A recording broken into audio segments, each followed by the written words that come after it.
importa si me voy de Pues fiesta? ya está. En tu cumpleaños de tu amiga. Cállate la boca, cállate la boca. Habla O sea, bien, mira, habla Albert, bien, ¿Qué? habla bien, se habla va, bien. Dime. se va al bar con las amigas, digamos, a comer algo, a tomar algo. Ya. Ahí no hay que ventilarse porque ahí están todos sin mascarilla. Están todos sin mascarilla. Los de al lado sin mascarilla, los del otro Eres lado. idiota para hablar. Es que Eres nieve. idiota para hablar. La Nieve. última vez que reunión que tuve yo fue en un patio Que da y éramos igual. 4 personas y era un El patio. virus está en No, el aire. No voy a estar en 5 metros, aquí 2 metros, 3 personas en 2 metros. ¿Qué más da? Nieve. Luego vamos a estar 2, 3 personas en 100 metros cuadrados, en 80 metros, en 50 metros, en 2 metros aquí.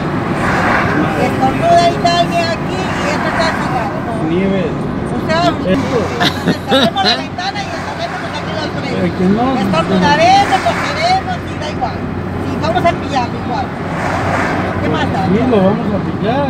Te vamos a pillar, cierra todo. Entonces cerremos todo y nos hagamos aquí todo. No Pues ciérrala. y estornuda, todo se da igual. Si vamos a pillarlo. Sería agua. Que no son tonterías, Nieves. Tienes que ser realista, Nieves. No son tonterías. Ayuso abrió, alargó los bares para que cierren más tarde y no más temprano.